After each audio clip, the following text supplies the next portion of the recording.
He found his future in a pile of garbage and turned it into $1 million idea. Welcome to Scar to Star, where every broken beginning finds its way to a brilliant ending.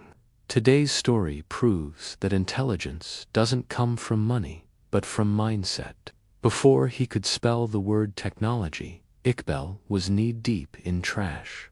At age 8, while most kids walked to school with colorful backpacks, Iqbal walked barefoot through the alleys of his city with a torn plastic bag, collecting scrap to sell for food. His father had died when he was little. His mother worked as a part-time maid.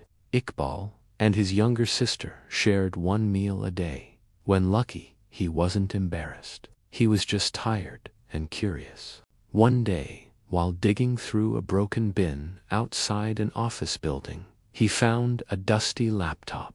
It had a cracked screen and missing keys. It didn't even turn on. But to Iqbal, it looked like treasure. He didn't know how, but he knew this machine could change his life. Iqbal brought the broken laptop home. His mother said, "It's just junk, beta." He smiled. "No, Amma, it's a puzzle. I'll fix it." He began asking questions from anyone who knew electronics, mechanics, shopkeepers, even the guy who fixed fans in the market. Piece by piece, he traded collected metal and scrap for tiny laptop parts. It took him 4 months, but he got it to power on. No internet, no keyboard, just a blinking screen. Most people would have given up, but Iqbal Hugh was just getting started. Every day, he stood outside a cyber cafe, peeking through the glass to watch others type and click. One day, the owner noticed and said, "Want to come in?" Iqbal nodded nervously. "You can clean the floor after closing. I'll let you use one computer for 1 hour, deal." Iqbal cleaned the cafe for 2 weeks. On his first login, he typed, "How does a computer work?" Then, "How to build a website." "What is coding?" He read everything, took notes in a torn notebook. No tutor, no course, no certificate, just hunger. By age 14, Iqbal had taught himself basic HTML, CSS, and JavaScript. The cafe owner's cousin ran a local tailoring shop and needed a simple website. Iqbal offered to build it for free. In 5 days, the site was up and running. The cousin paid him anyway to 200 rupees. That day, Iqbal didn't buy food. He bought a mouse and a second-hand USB keyboard for his old laptop. He whispered to it, "You and me, buddy, we're going far." Iqbal kept building.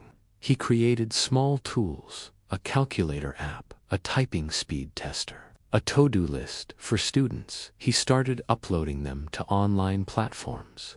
At 16, he entered an online competition for young coders and made it to the top 10 globally. Judges were shocked when he joined the Zoom call from a dark room with a curtain behind him and introduced himself as a former trash picker.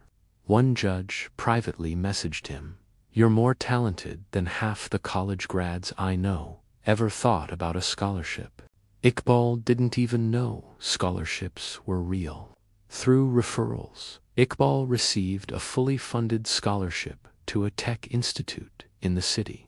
There, for the first time, he had unlimited internet real programming, mentors, classmates who actually respected him.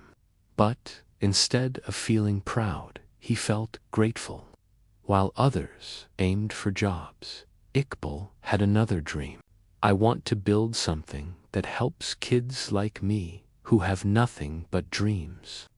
At 20, Iqbal launched his startup, BinTech, inspired by the trash bin where he found his first laptop. His first app was called Sparked, a lightweight, free coding app for students in low-income communities. No expensive devices, no internet, no problem. The app worked offline. just curiosity plus code equals change. It exploded in popularity. NGOs promoted it. Tech YouTubers reviewed it. Schools started using it. Iqbal was invited to give a TEDx talk titled "The Code I Found in Trash." Years later, Iqbal stood outside the same office where he once dug through bins. Now, he was there for a meeting in a clean shirt, laptop bag, and business card that read, "Founder and CEO, bin." He walked past a group of kids collecting garbage. One of them noticed his laptop bag and asked, "Bye, are you a computer guy?" Iqbal smiled and knelt beside him. "I was just like you. Want to learn how to build an app?" The boy's eyes lit up. And that's what Iqbal lived for. Not money, not fame, but being the spark he once needed. From garbage piles to Google searches, from dust to data, from plastic bags to programming boards, Iqbal's story proves your beginnings don't limit you. Your will does. Scar to Star isn't just a name, it's a reminder that even from trash, you can build treasure. So the next time life makes you feel like you're at rock bottom, remember, that's where diamonds are found.